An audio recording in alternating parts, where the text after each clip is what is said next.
우리 인생은 고해와 같다. 고난의 바다와 같다. 그래서 우리는 산 넘어 산이고 고난이 끝나면 또 다른 고난이 찾아오기도 합니다. 그래서 우리는 참 사는 게 그렇게 쉽지 않구나. 10대는 지금 우리가 10대로 돌아가고 싶기도 하지만 10대는 그 10대 나름대로 굉장히 힘든 게 있죠. 힘든 게 있죠. 네, 공부나 미래나 본인의 여러 가지 일들을 준비하느라 바빠요.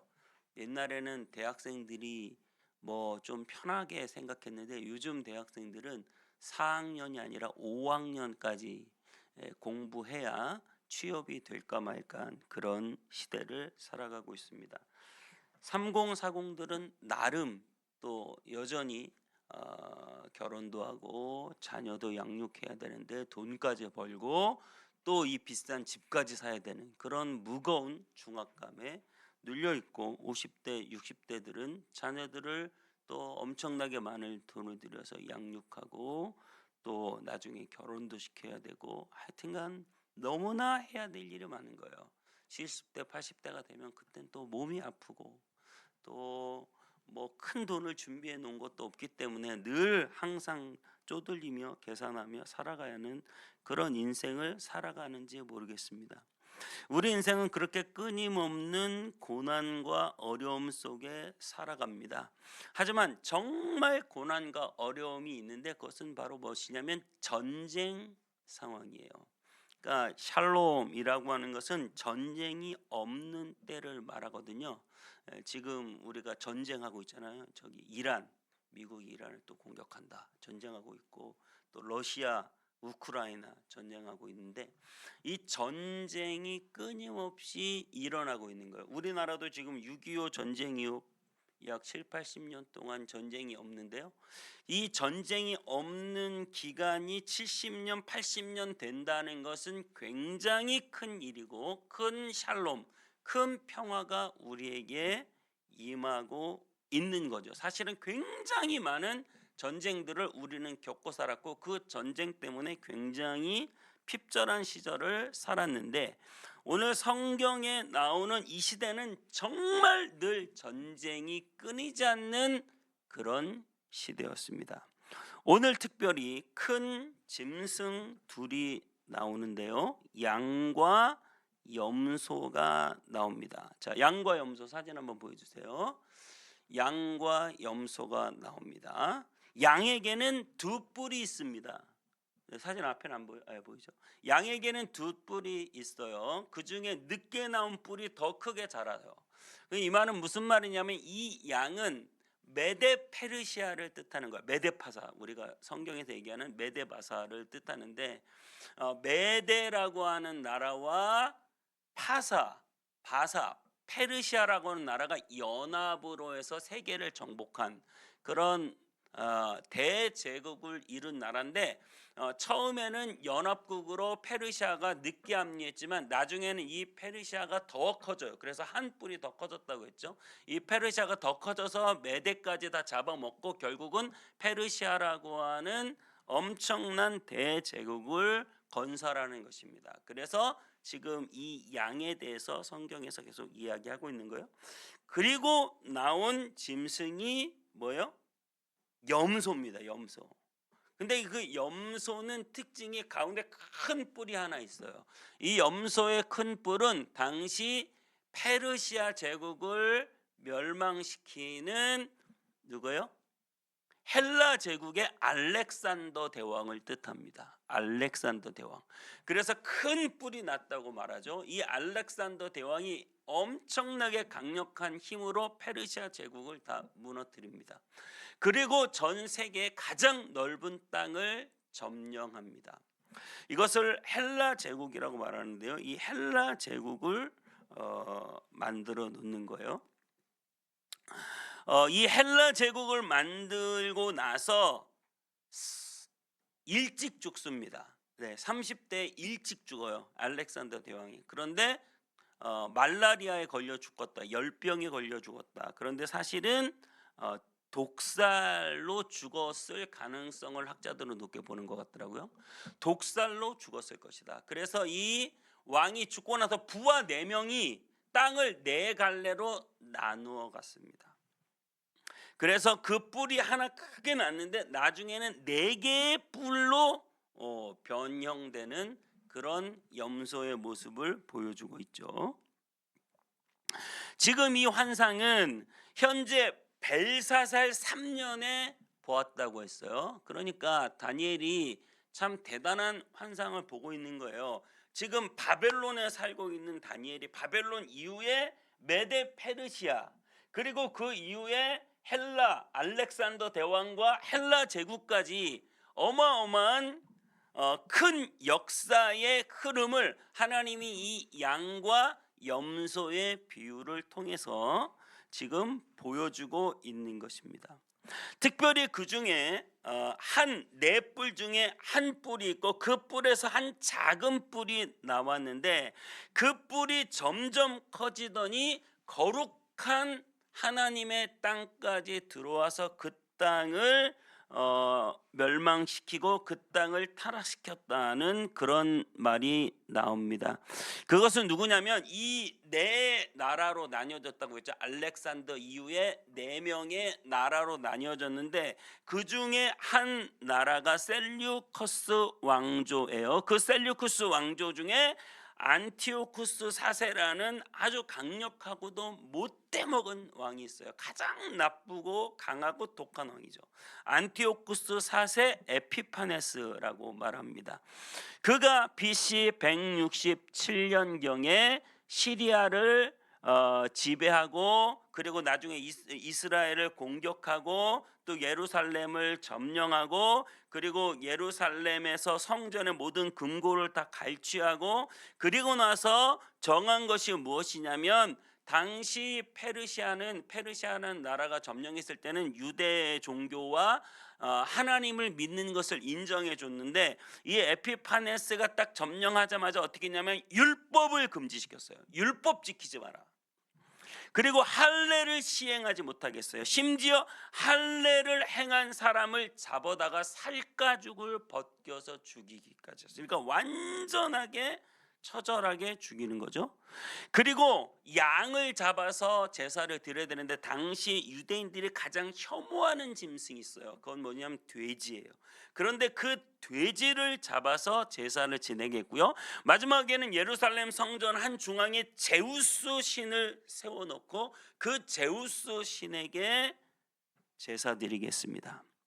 그러니까 마태복음 24장에 멸망에 가증한 것이 서거든이라는 예수님의 말씀은 유대인들이 딱 들을 때 이것은 에피파네스라고 하는 그 황제가 우리 조상들에게 세운 그 제우스 신전과 돼지로 제사 드리게 한 그 사건을 다 떠올려요. 당시 사람들은. 이것이 워낙 강력한 핍박이었기 때문에 이 강력한 핍박에는 늘 반발이 나오게 돼 있어요. 그래서 반발에서 나온 것이 역사적으로 우리 중간기에 유명한 마카비 혁명입니다. 오늘 역사적인 얘기를 하니까 여러분들이 머리가 막 이렇게 복잡하게 돌아갈 것 같은데, 네. 다시 한번 정리해 드릴게요. 네, 지금 바벨론이라는 나라에서 꿈을 꾸고 있는데 메데 페르시아 제국에 대한 꿈을 꿨어요. 그리고 그 페르시아를 멸망시키는 알렉산더 대왕과 헬라 제국에 대한 꿈을 꿨어요. 이게 염소예요. 처음에 페르시아가 양이고 이게 염소예요. 그리고 나서 그 중에 한 강력한 지도자가 나오는데 그게 바로 안티오쿠스 에피파네스라는 강력한 왕인데 이 왕은 그냥 예루살렘에서 유대인들이 하나님을 섬기도록 내버려 둔 것이 아니라 그들을 강력하게 핍박해가지고 완전히 성전을 모독해가지고 성전 가운데다가 제우스 신상을 세우고 돼지를 잡아서 제사를 드리게 하고 뒤에서 칼로 이렇게 위협하면서 제사를 드리나 안 드리나, 제사 안 드리면 죽이는 거예요. 굉장히 끔찍한 핍박을 한 거죠. 이 핍박 때문에 나온 게 뭐다? 마카비 혁명이라는 게 나왔어요. 그래서 유대인들 중에 마따디아라는 제사장이 한 지역에서 역시 똑같이 돼지로 제사를 지내고, 그리고 이 제우스 신에게 제사를 지내는 그 유대인들을 보고 분이 일어나 가지고 그 사람을 죽이고, 그 제사 지내는 사람을 죽이고, 그리고 당시 그 에피파네스가 보낸 군대를 죽이고, 그리고 유대인들을 귀합해 가지고 그 유대인과 함께 혁명을 일으켰는데, 이 작은 혁명이 끊임없이 게릴라를 해가지고, 당시 그 여러 광야에 굴들이 많았잖아요. 그런 데서 게릴라를 해가지고 결국은 그의 자녀 마따디아의 자녀가 유다 마카비예요. 그 마따디아의 자녀가 결국은 예루살렘 성전을 회복하는 사건. 그러니까 어마어마한 사건이죠. 이 대제국 헬라 제국에 대항해 가지고 이 자그만 유대인들이 혁명에 성공한 거예요. 그러니까 그것을 지금 역사적으로 언제 이야기하고 있어요? 바벨론 때에 지금 이 사람이, 이 다니엘이 환상을 보고 있는 거예요. 바벨론 시대에 쭉 환상을 보고 있어요. 그럼 왜 하나님이 다니엘에게 이런 환상을 보여주시고 이것을 글에 쓰게 하시고 이것을 이후에 사람들에게 읽게 하시고 왜 그렇게 하셨을까요? 하나님은 엄청난 역사의 주인공이십니다. 믿으시기 바랍니다. 우리가 지금 요 지엽적인, 내가 지금 뭐 돈이 좀 있고 없고 좀 좋은 대학을 가고 안 가고 조금 좋은 직장에 다니고 자식들이 좀 잘 되고 좋고 안 좋고 이거는 정말 지엽적인 거고, 정말 큰 대제국을 살리기도 하시고 무너뜨리기도 하시고 또 일으키기도 하시고 무너뜨리기도 하시고, 또 2300일 만에 2300주야 만에 그들을 무너뜨리고 예루살렘 성전을 회복하게 하시는 이 모든 역사의 주인공이 하나님이시라는 거예요. 그러므로 우리가 어떠한 역사의 지점에 있다 할지라도 그때가 고난의 때이든 그때가 승리의 때이든 결국은 승리하게 된다는 거예요. 자, 저는 한화 이글스의 팬입니다. 한화 이글스가 제가 경기를 보면 무조건 이깁니다. 왜 제가 한화 경기를 보면 무조건 이길까요? 제가 하이라이트를 저녁에 보는데 하이라이트를 보는 경기마다 족족 이겨요. 왜 이길까요? 이기는 경기만 보기 때문이에요. 원래 하이라이트는 이기는 경기 맛으로 보는 거죠. 지는 경기는 볼 때도 있는데 거의 안 봐요. 볼 일이 없어요. 지고 있어요 경기를. 만약에 1회가 시작했는데 한 50점, 17점 해가지고 완전히 선발 투수가 엄청 두들겨 맞고 들어갔어요. 그럼 저는 어떨까요? 실망할까요? 실망하지 않을까요? 실망하지 않아요. 왜냐하면 그 경기는 이겼기 때문이에요. 어차피 이긴 경기란 말이에요. 그래서 오히려 지고 있으면 이거 나중에 누가 홈런 쳐가지고 어떻게 역전을 할까를 기대하게 하는 거죠. 여러분, 여러분의 삶이 어느 지점을 지금 통과하고 있든 여러분은 결국 예수 그리스도의 십자가와 그분의 부활로 말미암아 결국 이기는 인생이 됨을 믿으시기를 축복합니다. 저와 여러분은 어차피 이길 인생이에요. 옆 사람하고 인사 한번 해볼까요? 어차피 이길 인생입니다. 어차피 이길 인생이에요. 우리는 이미 승리가 보장돼 있어요. 2300주야 만에 결국은 성전을 회복할 거란 말이에요. 어느 순간 어느 지점에서 우리가 살아가던 결국 그 역사의 주인은 하나님이에요. 여러분의 아버지, 여러분을 사랑하시는 분, 여러분을 위해서 십자가 위에서 죽으신 그분이 역사의 주인공이시고, 그분이 여러분을 주인공 되게 하시고, 그분이 여러분을 결국은 승리하게 하실 줄 믿습니다. 그래서 우리에게 고난은 잠깐이지만 영광은 영원해요. 우리가 잠시 받는 환난에 경한 것이 지극히 크고 영원한 영광에 중한 것을 우리에게 이루게 합니다. 고난은 잠깐이지만 영광은 영원합니다. 우리는 여전히 고난의 길을 걸어가는 것 같지만 그 고난은 잠깐이고 우리가 하나님 앞에 누릴 그 영광은 영원하다는 거예요. 당시 이스라엘 백성들이 이 다니엘서를 알았기 때문에, 이 다니엘서를 볼 수 있었기 때문에, 이 다니엘서를 붙잡았기 때문에 그들은 헬라 제국이 오는구나, 페르시아가 오는구나, 헬라 제국이 오는구나, 우리에게 이렇게 강력한 안티오쿠스 에피파네스라고 하는 이름도 긴 이 왕이 결국 우리를 이렇게 성전을 모독하고 우리를 껍질을 벗겨 죽이고 우리에게 굉장히 강력한 핍박을 해서 우리에게 칼을 들이밀고, 너 지금 제우스를 섬길래, 하나님을 섬길래? 제우스를 섬겨라. 그렇지 않으면 다 죽일 것이다. 돼지로 제사를 지내라. 그렇지 않으면 다 죽일 것이다. 이렇게 성전을 모독하는 상황이 왔지만 결국은 이것이 2300주야 만에 끝날 것을 알기 때문에 그 이스라엘 백성들, 그 유대인들은 끝까지 하나님을 믿는 믿음이 바로 이 다니엘서의 예언을 보고 지켜나갈 수 있었다는 거죠. 천지는 없어질지언정 하나님의 말씀은 영원하기 때문입니다.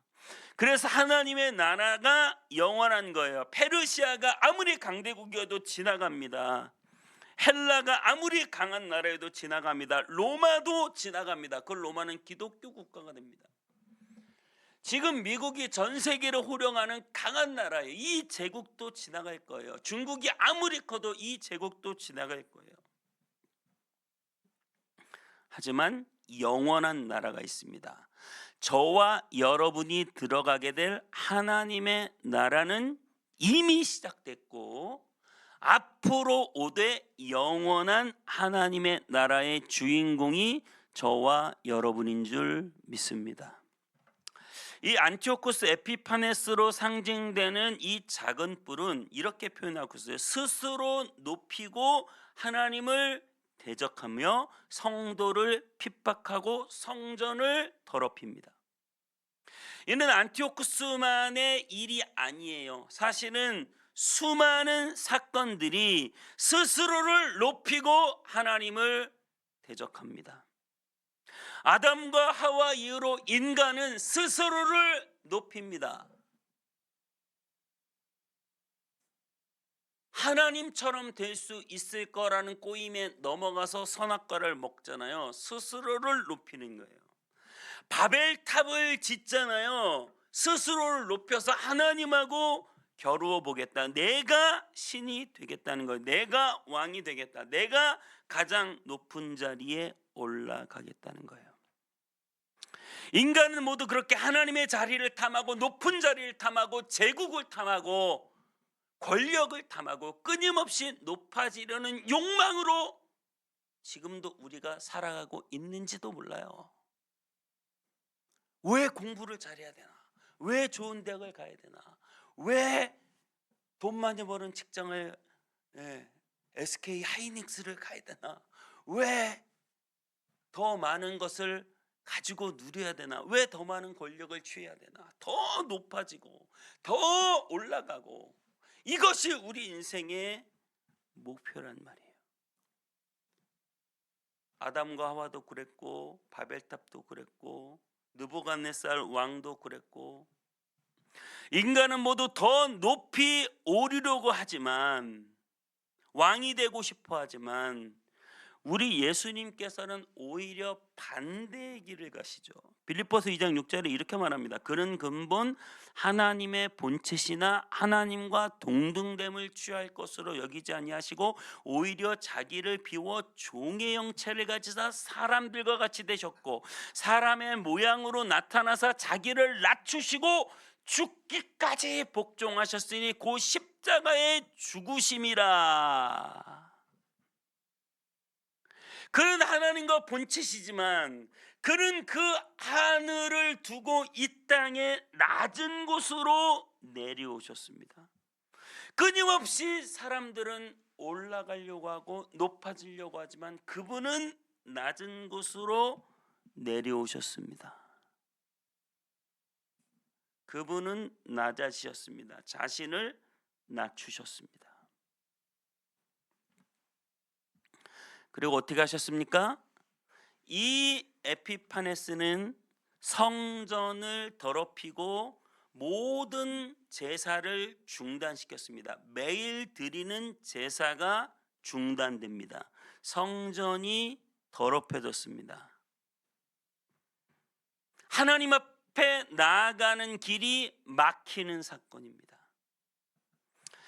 우리 예수님은 어떻게 하셨습니까? 어찌 보면 우리 예수님도 매일 드리는 제사를 멈추어 주셨습니다. 그런데 그 방법은 십자가에서 단번에 제사를 드리심으로 우리의 모든 죄를 씻기기 위하여 십자가에서 죽으심으로 히브리서에서 말한 것처럼 오직 그리스도는 죄를 위하여 한 영원한 제사를 드리셨다.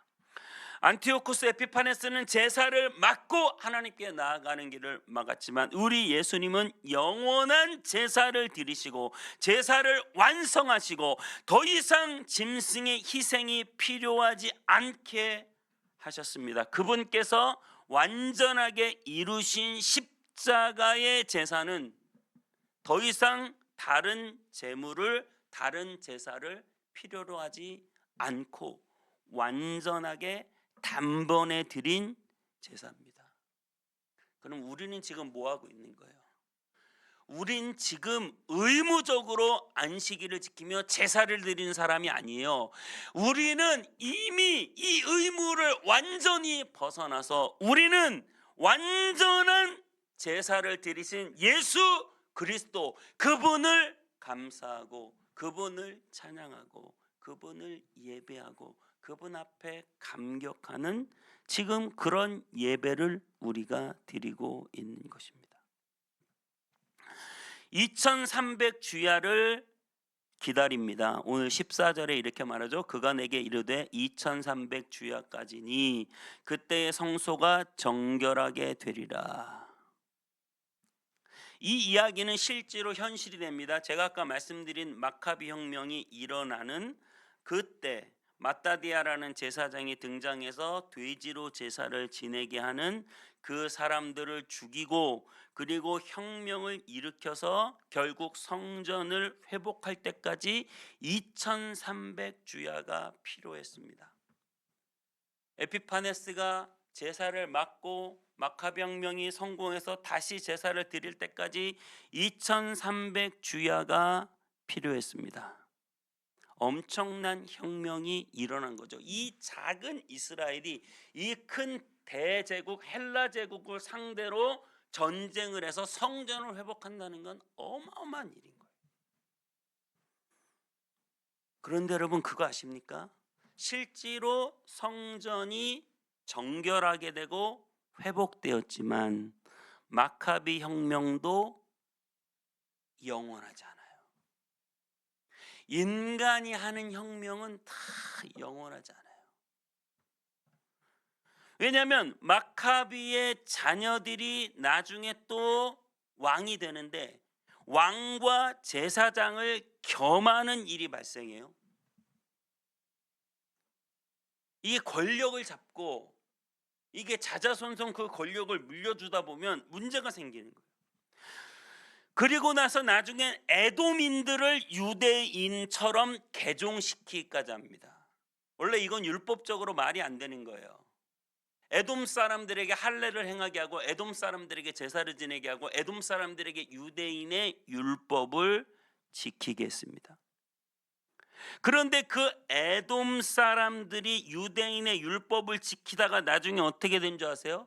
예수님이 태어날 당시 헤롯 대왕이라고 있어요. 이 헤롯은 에돔 사람입니다. 이두메인 헤롯이에요. 그러니까 그들은 에돔 사람까지 끌어들여서 세력을 확장하려고 하고, 그리고 자신들의 힘을 곤고하게 하려고 했는데, 오히려 그 헤롯이 로마의 힘을 받아서 유대인의 왕까지 된다. 이두메 사람 헤롯이 로마의 힘을 받아 유대인의 왕까지 된다. 이것이 인간의 혁명의 한계를 우리에게 보여주고 있는 거예요. 하지만 여러분, 예수님이 행하시는 혁명이 있어요. 예수님이 행하시는 새로운 나라가 있어요. 2300주야 성소가 더럽혀졌지만 그 성소를 청소하신, 성전을 정결케 하시는 메시아가 우리에게 오셨습니다. 그분은 친히 어린 양이 되어주셨고, 그분은 제물이 되셨고, 그분은 자신의 피로 성전을 깨끗하게 하셨고, 그분은 우리 모두가 예수 그리스도의 피로 성전 되게 하셔서 하나님이 내 속에 들어와 사실 수 있는 어마어마한 혁명을 일으키신 분이에요. 하나님이 내 속에 들어와 살다니요. 2300주야를 기다려 드디어 이룩한 혁명은 오래가지 못하는 그런 인간의 혁명이 되었습니다. 그것도 변질되고 타락하고 이두메인 헤롯까지 에돔 사람이 왕이 되게 하는 그런 지경에까지 이르게 했지만,